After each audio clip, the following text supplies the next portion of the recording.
In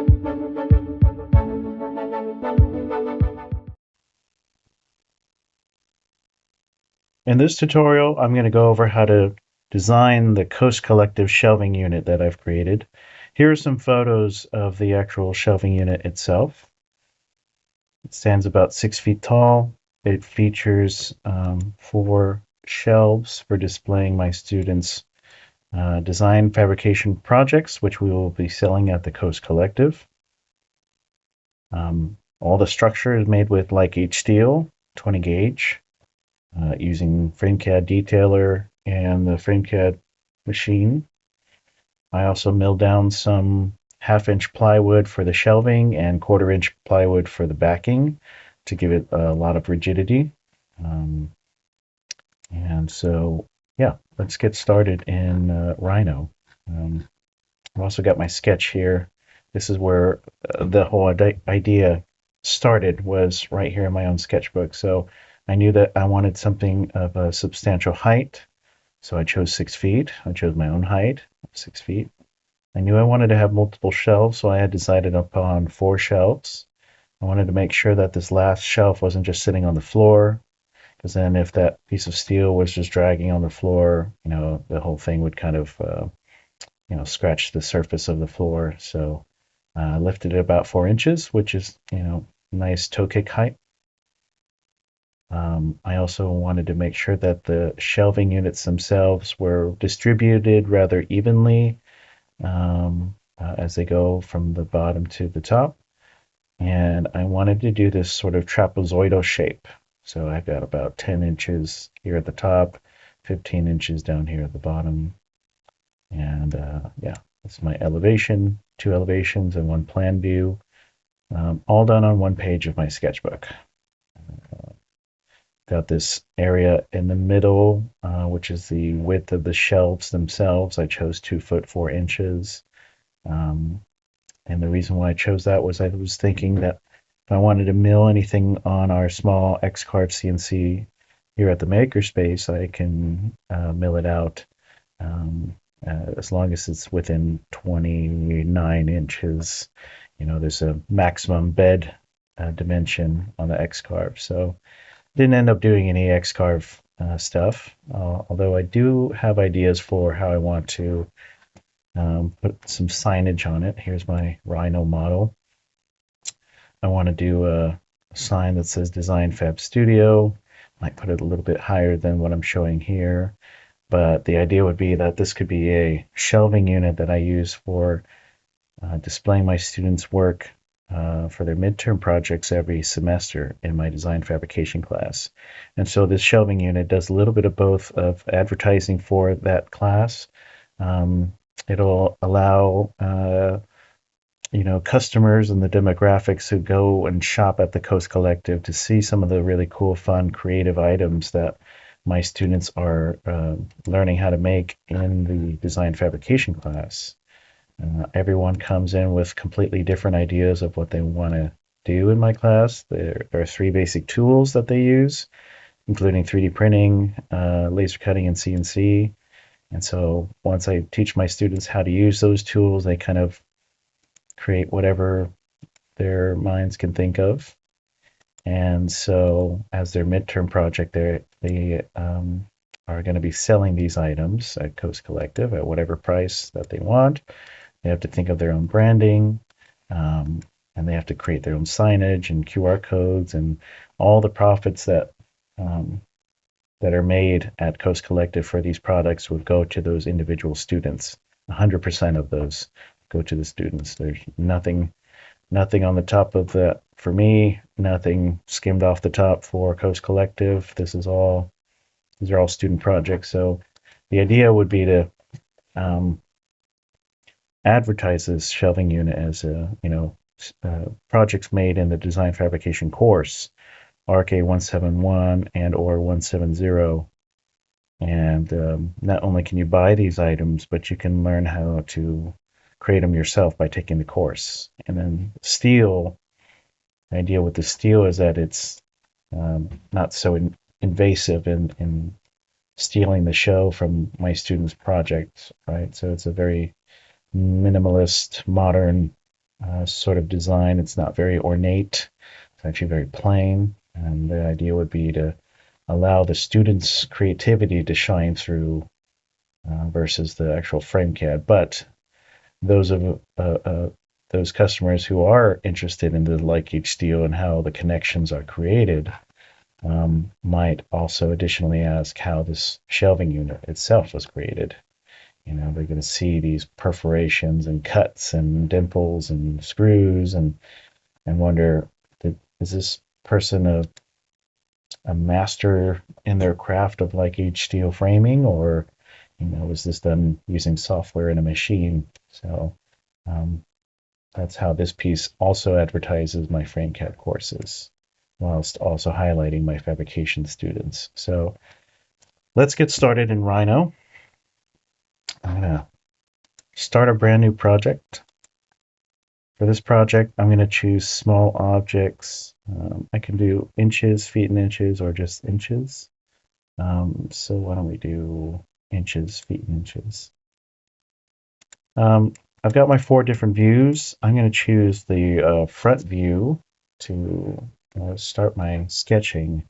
I've already done a lot of sketching of this design here in my sketchbook.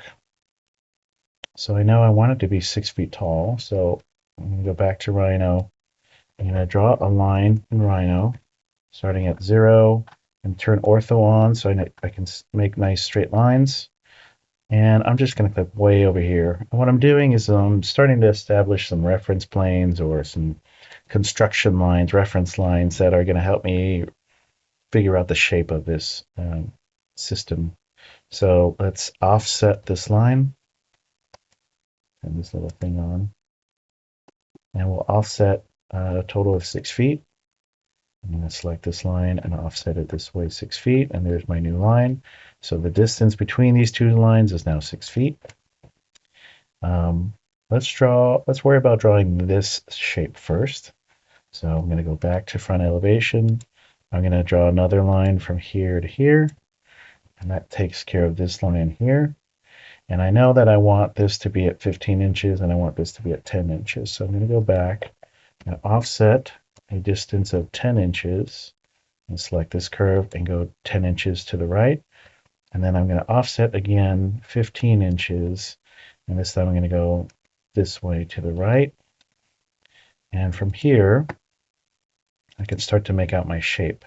So if I do another line from here to here, hit enter, escape, escape, I can start trimming all of these lines.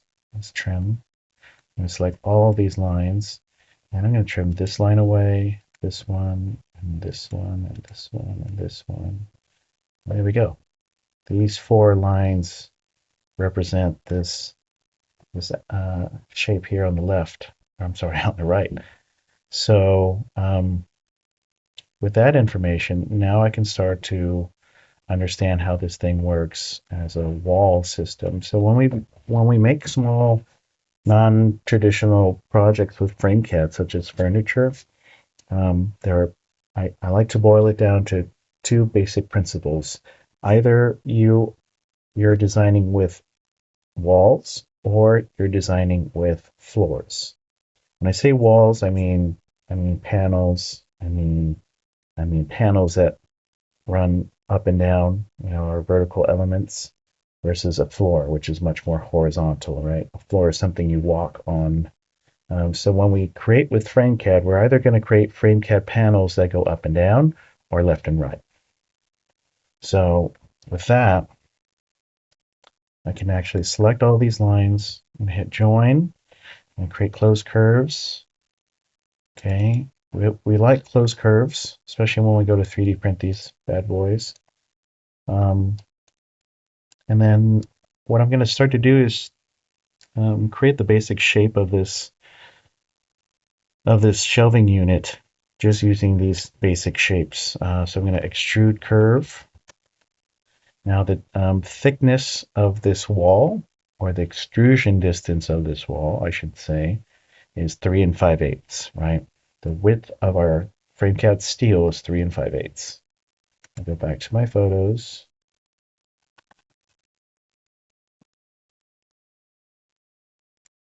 right? From here to here is 3 and 5/8. So I'm going to push my cursor over here and start typing in 3-5/8. Okay, and there's my one wall so far. I know that I'm going to need two walls. And looking at my sketch, I have these two walls separated by a distance of 2 foot 4 inches. So let's go back to our plan view. Okay. Here I am looking at that panel from the top view. All right, this distance here is 3 and 5/8. So if I take a line and snap it over here, and snap it way over here, and then offset it 2 foot 4 inches. Okay. Now I know that the distance between these two lines is 2 foot 4 inches. I can go ahead and select this closed extrusion, and I'm going to copy. I'll copy it from, let's say, let's copy it from here and copy it to there. Hit enter, escape, escape. Okay, I was afraid that would happen. So let's undo. Let's try that again in top view. I'm going to copy this item, hit enter, and this time I will do it from this point. Oops. Let's try that again. One more time. From this point to this point there. What happened earlier was I had accidentally copied this panel basically from here. And if you look at perspective, that point that I'm selecting in top view is actually way down at the bottom, right? On the bottom of that wall. But here in top view, I can't really perceive that. So when I click it here and then go over there, it copies it from down here to up here. So what I'm going to do instead is copy it from this top point to here. All right. And now I've got two walls. I know the distance between these two are 2 foot 4 inches. I know I'm going to use plywood as my backing, so I'm going to have 1/4 inch plywood on the back here. And that's basically the shape of the sides of my shelving unit. So if I like that, I can go ahead and use that. I think I'm going to delete some of this stuff actually. I'm going to just start. I'm going to take this shape that I have now and just use different lines to create some line work. So first thing I'm going to do, let's explode this. So it was joined as one closed curve. Now I'm exploding it. I'm going to offset this line here to the right, 1 5/8, and this one downwards, 1 5/8. Offset this one this way, 1 5/8. And then this line that won't actually exist down here at the bottom. But what I do know is if I offset a distance of 6 inches, and then offset that a distance of 18 inches, and then offset that one a distance of 18 inches, and then offset that one a distance of 18 inches, that's pretty much where my horizontal noggins are going to appear. So now what I'm going to do is I'm going to offset those lines the thickness of my plywood. So I'm going to do 1/2 inch plywood. I'm going to offset them all downwards.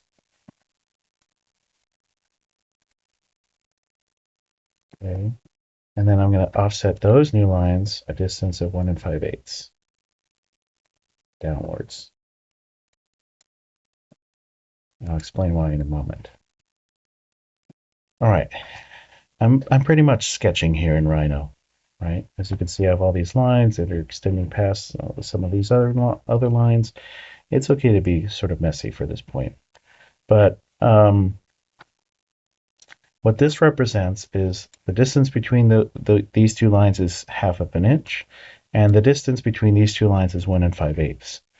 So 1 5/8 is the side profile of my studs. So when I put a noggin in here, or when I'm looking at my wall from the side, this distance here is 1 5/8. The distance that we can't perceive in this elevation is 3 5/8. So with that, actually have all the information that I need to start creating 3D modeling my studs. So I'm going to use the box. I like to use a 3-point box. So I'm going to click here, and then I'll click here, and then I'm going to travel this way a distance of 3 5/8 of an inch, and then I'm going to come up all the way up to here, and that's one stud. I'm going to start to put these new studs onto layer 1. Change object layer. I'm going to move this check mark to layer 1. And then let's also do a 3-point box from here to here, going this way 3 5/8, and then going this way 1 5/8. All right, I'm going to go ahead and 3D model this top plate right here. Okay. I'm going to undo that. I'm going to do it from here this time and go all the way to here and go all the way to there, just so it covers it up. It's okay if these intersect. We're going to 3D print some of these pieces, so it's okay for them to intersect in that way. When 3D printing, even though there are solids that intersect with one another, um, the 3D printers are just going to rationalize it as one piece instead of several pieces coexisting in the same spot. So I can do the same thing for this one here.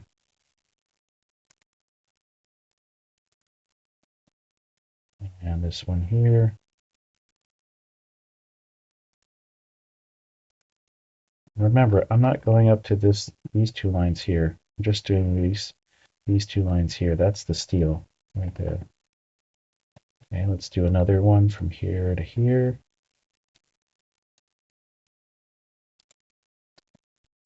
And lastly, one down here. All right, that represents all of our steel. This would basically be one wall. Okay. So now I can go ahead and hold Shift.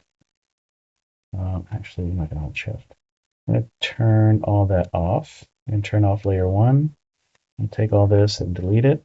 I don't really need those. If I wanted to save them, I guess I could put them on layer 2 and just call these curves and then just hide them. And then turn layer 1 on, and we'll call this steel. And let's choose a more steel-like colored thing. Okay, one thing I'm going to do is I'm just going to select all of this, these extrusions and closed poly surfaces, and I'm going to group them. So that way I can't just select one individual one, I'd have to select all of them. Back in top view, let's bring our line back. So let's put a line that goes from here to here, and then offset that line 2 foot 4 inches. And then I'm going to grab this guy, copy him from here to here. Okay, so now I know the distance between them is 2 foot 4 inches. All right, so if I were to consider these types of frame CAD panels, I would call these walls. These are definitely not floors because they're not running horizontally. These are definitely not ceiling panels or not so much trusses, but they're basically walls. They run up and down. So if those are walls, what is going to run this way? In the past, what I've done are basically floors. So if I do a basic 3-point box and it goes from here to wherever it needs to go, right here, down to 1 5/8. This is what I've done in the past, and it can be pretty bulky. And let's put it on a new layer, and let's turn off steel, and let's make this layer current. We'll call it floors. And I'm going to start to 3D model this thing as if it had studs. So I'm going to go this way, 1 5/8, and then I'm going to to take this guy and copy it. Let's go. Did I do that right? No, I did not. Let's do another box. From here to here. Let's go 3 5/8 this time. Wait, hold on. Sorry. 3 5. Okay. I mistakenly made this box too thin. It should actually be 3 5/8 this way. There we go. That makes more sense. So now, if I do this and go this way 1 5/8, oops, let's scooch it back in here. Let's copy him from here to here. And let's take this guy, make a new one going this way, 1 5/8, come all the way down. I'm going to delete this guy now, and then I can copy this one from here to here. Okay, and then typically, just for good measure, I at least have one more of these here in the middle, just because we want to keep at least a 24-inch on center spacing between our studs. And if I do the distance from here to here using the distance command, that comes out to be a little over 24 inches. So I would put one of these in the middle. Let's group all this and take a look at this project in terms of floors and walls. So this is essentially it. If I were to do this a couple more times, I might copy it one spot to another spot to another spot. Okay. Now I need to adjust them all so that way they're all not so short. So I'm going to take this guy and we'll move them from here to here. And let's ungroup that, ungroup this, and we'll move this guy from here to right there. And take this guy, move him from here to right there. And then we're going to use scale 1D on these two pieces. And we're going to scale from this base point to this first reference point to the second point. And we'll do that again for these two.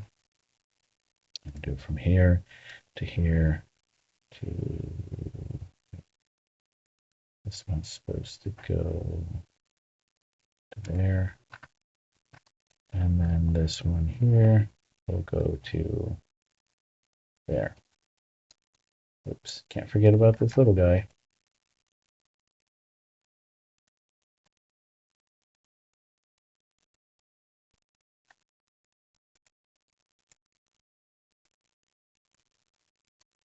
All right, let's regroup all this. Group it, group it, group it.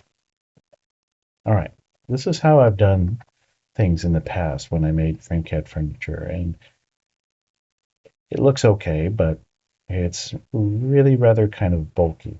And for this new design, I've actually come up with a way where I could do this where the steel that holds up the shelf is oriented in a different direction. So notice how this distance here, from here to here is 3 5/8. This distance here is 1 5/8, which doesn't really go very well with my rule of walls and floors, right? This is a floor, this is a wall.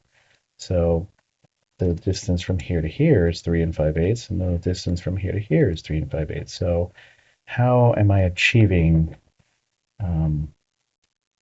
this finer look where you can almost barely see the steel that goes horizontally?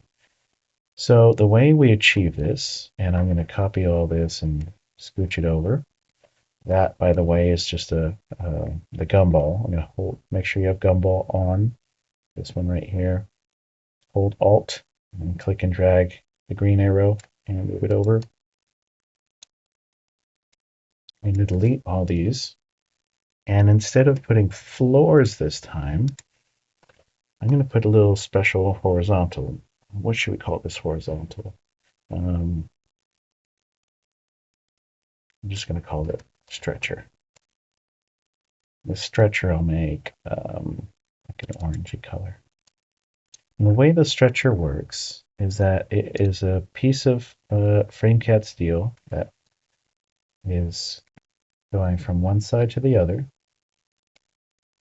and goes this way 3 5/8, and then comes down 1 5/8, and then I have a second one right here. Okay, and so that's basically how that works. That's how that works here in Rhino. I'm not going to spend a lot of time figuring out how to make this work in Detailer or with the FrameCAD machine, but the way we achieve this is essentially, let's isolate this guy, zoom, select all, and let's look at it in shaded view in all 4 of these viewports. So basically what's happening is I have a little bit of 20 gauge steel that comes out from here, and it's going to go out distance of, I refer back to my profile settings for my FrameCAD machine.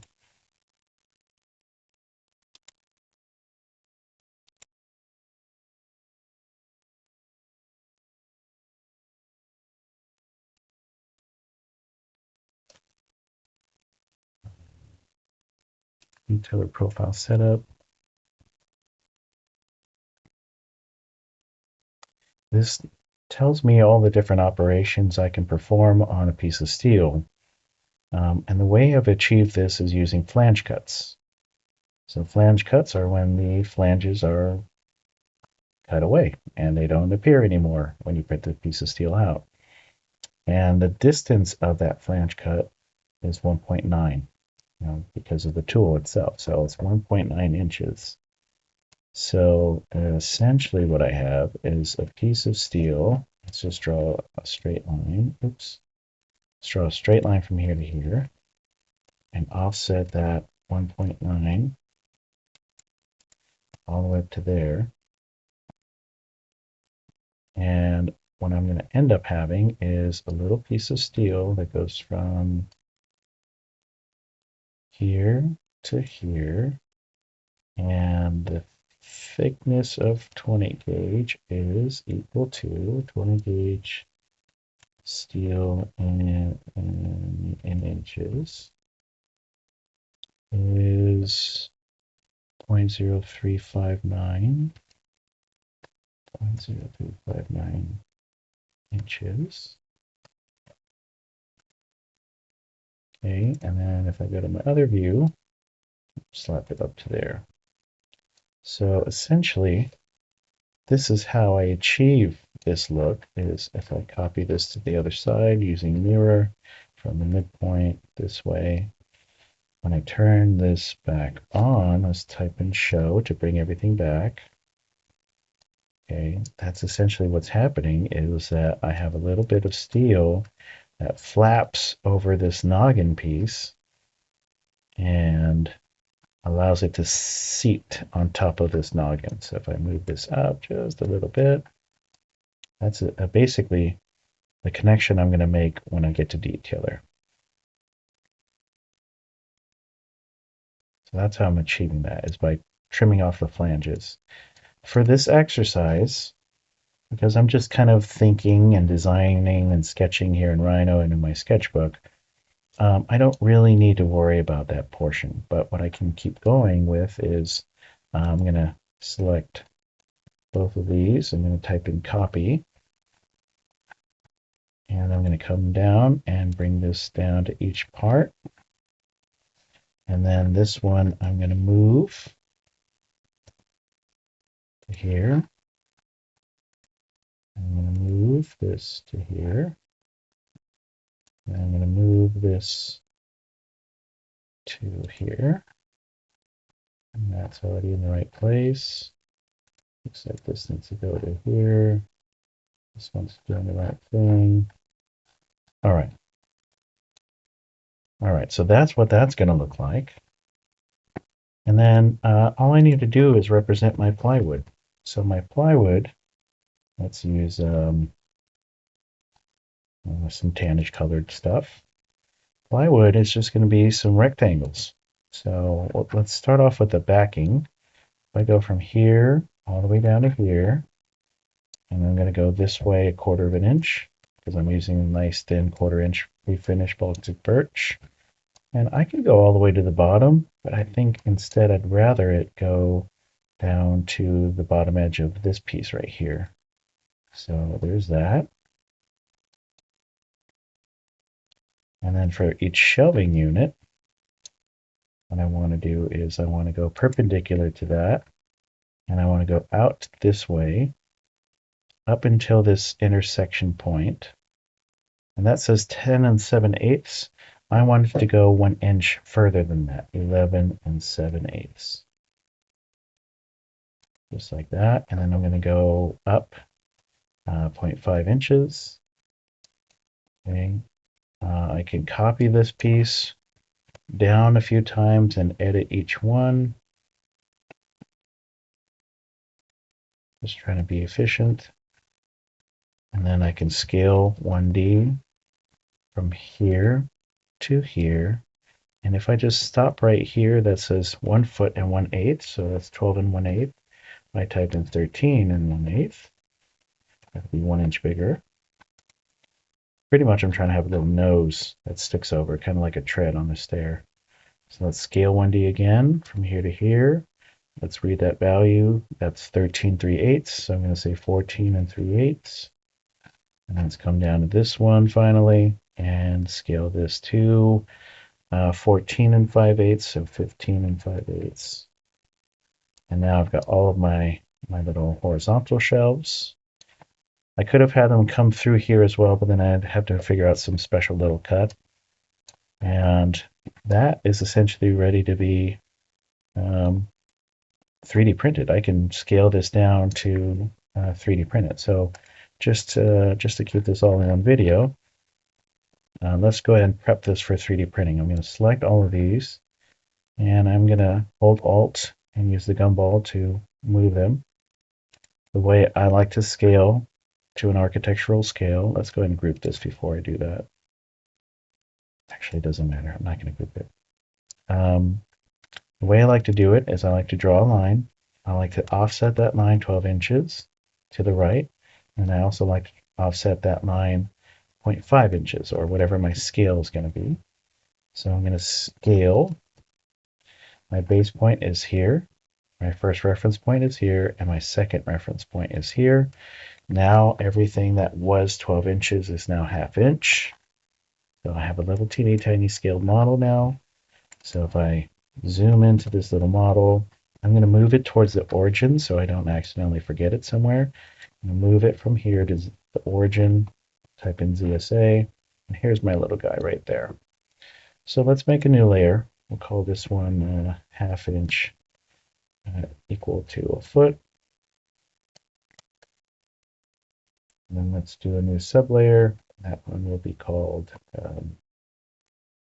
steel. Okay, let's put all of this here, change object layer. Now they're all under that layer. Now I can turn off all these other layers and focus only on this layer here. And basically what I want to do is I'm going to delete one of these walls. I'm going to move one of these walls this way. I'm going to use the gumball to rotate it and rotate it like that. And then I will move it to the origin so that way it doesn't just float.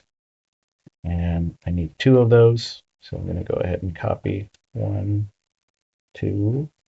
I can even use the gumball to rotate it a little bit so I can squish them together a little bit better when I go to 3D print it. Okay, I'm also going to need 2, 4, 6, 8 of these little sticks. So I'm going to grab one of these sticks and I'm going to move it. And let's move it to this spot right here. And let's go this way a little bit. I need 8 copies, so I can hit copy a bunch of times, or I can type in array linear. I need 8. And I'll array it from here to about, let's turn the grid snap off, to about here. Now I've got 8 of those, so I can delete each one of these.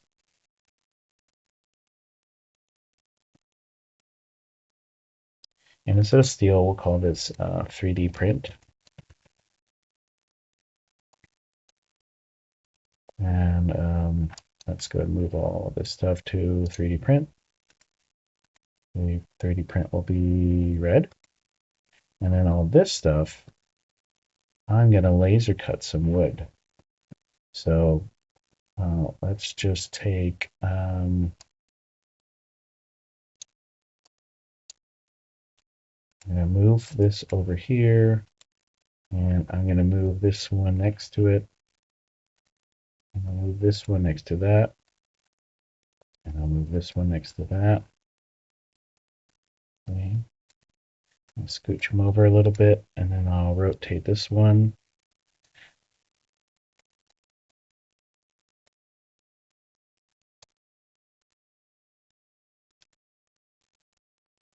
Okay. Now with laser cutting, I just need 2D lines. So I'm going to select this and move it over.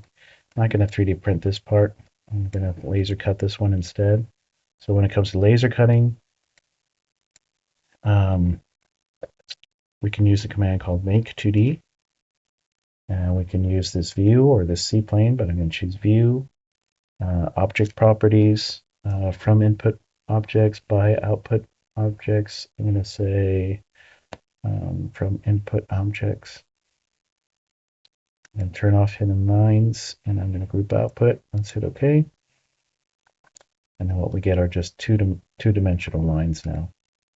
This will be really easy for me to laser cut. I'm going to select them all, make sure they're joined, and type in join. That gives me 5 closed curves, which is perfect. And now I can delete all that. And instead of 3D print, I'm going to make a new layer called laser cut. And I'm going to select all this and put it on the laser cut layer. And let's make that laser cut layer blue. Let's select all this. This should have turned blue, but if I go to object properties, looks like the display color needs to be set by layer. And there we have it. From here, it's as easy as exporting this. Export. Make sure you put it in a place where you'll find it later. Let's put it under FrameCAD, Coast Collective Shelving Unit. I'm going to do an STL. And we're going to call it FCAD Coast Collective Shelving Unit 01. Hit OK. Hit OK. And then we're going to go to my slicing software, Bamboo Studio.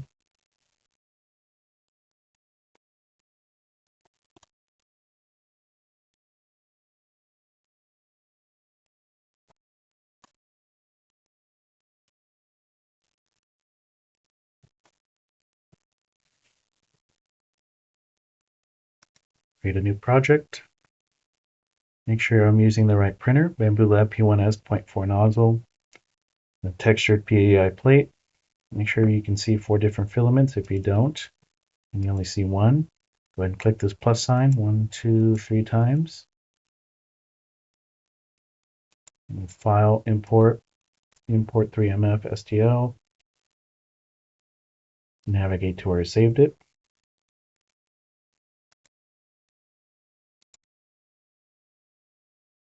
All right, this thing is going to have an issue with my units. It's going to say, do you want it to scale to millimeters? Let's hit no. Okay, there it is. It's really tiny. Here's my little trick that I like to use to, avoid this stupid issue. Is I'm gonna delete that, and I'm gonna go back here to Rhino and just temporarily, I'm gonna change the units to millimeters. So I'm gonna hit Document Properties.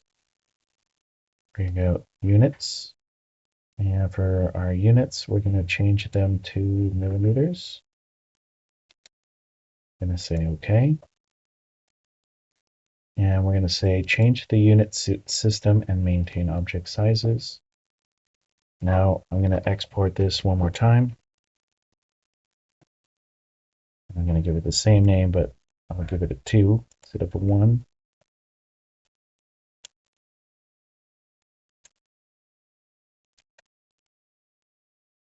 Let's import it.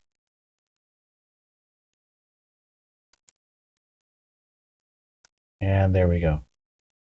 Now all I need to do is choose my preset. Let's just do a normal 0.20 millimeter layer height, standard BBL X1C. We'll say slice plate. This is going to take 17 minutes and 18 seconds. And then we're going to export plate sliced file. And export plate sliced file. And then this is the file we need to put onto a micro SD card and put into the Bamboo printer. So I'm going to save this. Now I just need to put onto a micro SD card. Now as far as this stuff goes, we're going to export this as an DXF file. A lot of different file types when it comes to design fabrication, but AutoCAD Drawing Exchange DXF and FCAD